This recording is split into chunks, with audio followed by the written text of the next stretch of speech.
Today we'd like to talk to Dr. Lightman about the three pilgrimages, Sukkot, Pesach, and Shavuot, the most special holidays we have during the year. They were even collected together and they have one name, the three pilgrimages. We'd like to understand what's so special about them, what happened back then, what kind of relations were there between the people during the pilgrimage to Jerusalem, and can we take something from it for our life here and now? Yeah, please.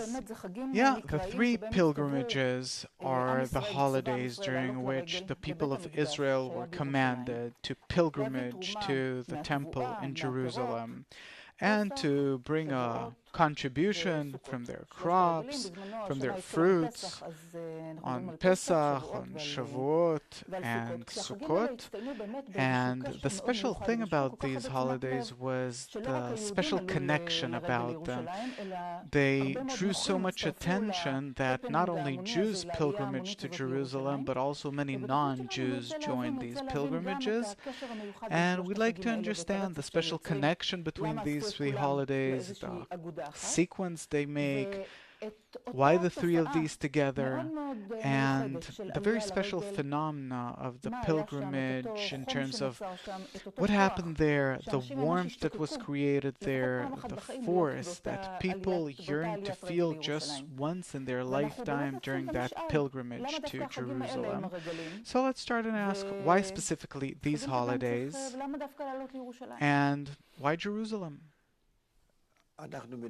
We're talking about times back then when the people of Israel more or less kept the Torah and the mitzvot in their life, where all of a person's actions, internal, external, for them to more or less be dedicated to connection with the people, and through the connection with the people, to the connection with the higher force, to identify with the Creator, which is the force of love and bestowal. And this entire connection is achieved through the keeping of love another as thyself. When the people of Israel received the Torah at Mount Sinai after they escaped Egypt, they got a method how to correct the ego that draws from Egypt, called Pharaoh, how to correct that ego, and to know how to enter a state called the land of Israel. When you say ego, what do you mean? Ego, meaning the will to delight oneself at the expense of others, the opposite to the love of others, where I wish to use everyone else. Our nature, actually. Like the writing says, I've created the evil inclination. This is what we have.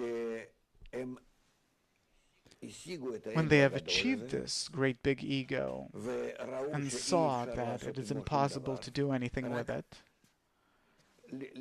to only run away from it, then the running away was both internal and also external, meaning both physically. They came out of Egypt. Egypt symbolizes this great big ego that controls a person. Yes, Egypt and Pharaoh.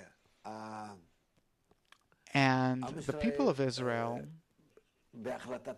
due to their own inner decision that they want to escape this ego, run away from it, they also come out of Egypt physically.